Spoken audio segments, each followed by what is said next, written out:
عامر صاحب میں آپ سے آغاز کروں گی، چونکہ پاکستان تحریک انصاف کو کہیں ریلیف مل رہا ہے، عدالتی محاذ کی اگر بات کریں تو کہیں ان کے لیے معاملات مشکلات کی طرف بھی بڑھ رہے ہیں۔ اب یہ سائفر تحقیقات کے معاملے پر جو حکومت کی چیئرمین پی ٹی آئی کو عدم تعاون پر گرفتاری کی دھمکی ہے، توہین الیکشن کمیشن کیس میں بھی عدم پیشی پر ناقابل ضمانت وارنٹ گرفتاری کا حکم ہے، تو آپ کو کیا لگتا ہے یہ کیا پی ٹی آئی چیئرمین گرفتاری سے بچ پائیں گے؟ دیکھیں، دو تین چیزیں ابھی آپ نے شاہ محمود قریشی صاحب کو سنایا کہ جی ادھر انہوں نے کہا اور ادھر موو ہو گئی۔ کیا آپ اور ہم بھول رہے ہیں کہ اکتوبر 2021 ستمبر 2021 میں جب D G I S I general Faiz Hameed تھے، ان کو تبدیلی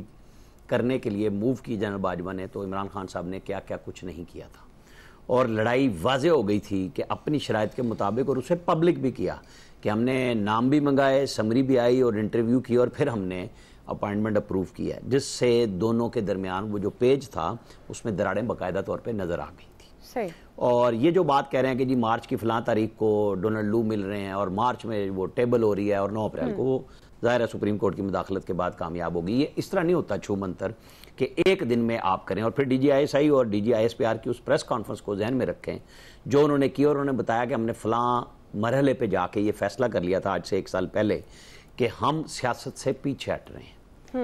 تو ذہن میں رکھیں کہ یہ کہانی انہوں نے سائفر کے اوپر، کوئی یہ نہیں کہہ رہا کہ وہ نہیں آیا، آتے ہیں ڈیمارش ہوتے ہیں، ابھی بھی ہوا ہے۔ یہ کہانی چورن بیچا جو بک گیا ان کی 3.25 سال کی، اس کو سائیڈ پہ ہٹا کے، لیکن یہ ایسا نہیں ہے کہ وہ یہ کہہ دیں کہ جی صرف یہی حکم تھا۔ بھائی آپ جن کے ذریعے لائے گئے تھے وہ آپ کو ہٹانے کا فیصلہ کر چکے ہوئے تھے، اس میں کوئی چھپی ہوئی بات تو ہے ہی نہیں کہ آپ انہی کے گلے پڑ گئے، ان کے گھروں میں گھس رہے ہیں، ان کی فیملیز میں پرابلم آ گئے ہیں، ان کو سب کو پتا ہے آج کوئی چیز چھپ گئی ہے، پکڑے بھی گئے نا، انہوں نے کہا ہے فلانے کو سزا ہو گئی، فلانے ریٹائرڈ ہیں، فلانے یہ ہیں، تو آپ میر جعفر صادق قرار دینے لگ گئے، آپ کا غصہ انتہا پہ تھا۔ اب آپ آ جائیں کہ آج کی پوزیشن پہ، میرا نہیں خیال مطلب پولیس کر لے، وہ اریسٹ کر کے پیش کر کے کیا کر لے گی پولیس، ایک دن میں کچھ نہیں ہوتا، وہ جائیں گے نہیں جائیں گے۔ زیادہ تر امکانات ہیں کہ اب اگر جلدی فیصلہ آنا ہے تو وہ توشہ خانہ کا آنا ہے، جس پہ آج وکلا جہاں نون لیگ کے تھے وہاں پی ٹی آئی کے وکلا نے باقاعدہ جج کو اشتعال دلایا، ان کو آنکھیں دکھائی، ایک قسم کا یہ کہ وہ گھبرا کے کھڑے ہو جائیں،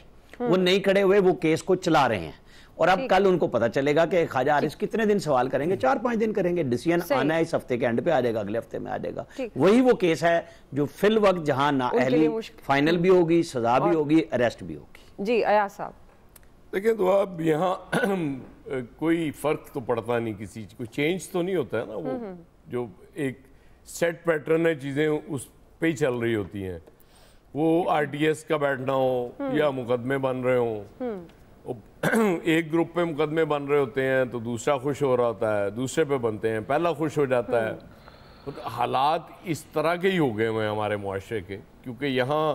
کوئی وہ نہ بات کرنا چاہتا ہے جو کرنے والی بات ہے، کوئی غیر جانبداری کی بات کر لے، کوئی ٹھیک بات کر لے، نہ ہی کوئی سننا چاہتا ہے۔ اس کی وجہ یہ کہ آپ نے اپنے اپنے گروپس آپ ان کے ساتھ ہیں،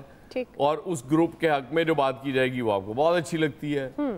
اسی طرح سے وہ چل رہا ہوتا ہے، دوسرے کے خلاف کی جائے گی وہ بھی آپ کو بہت اچھی لگے گی، لیکن جب آپ کے گروپ کے خلاف بات ہوتی ہے تو آپ کو بہت بری لگتی ہے۔ پھر آپ جواز دلائل بھی ڈھونڈتے ہیں کہ نہیں جی یہ چیز تو اس طرح تھی، یہ اس طرح ہو گیا، اس طرح ہو گیا۔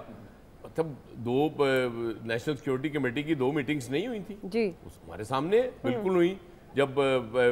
چھوٹے قائد پرائم منسٹر بنے پھر ہوئی، اور وہ چیزیں آلموسٹ تسلیم کی گئیں، لیکن پھر اچانک ایک دن یاد آتا ہے کہ نہیں ایسی کی تیسی، یہ سائفر میں ہی پھنسانا ہے اب اس کو، اچھا یہ توشہ خانہ میں ہی پھنسانا ہے اس کو۔ اس طرح سے یہ سلسلہ چلتا رہے گا، آپ چلاتے رہیں،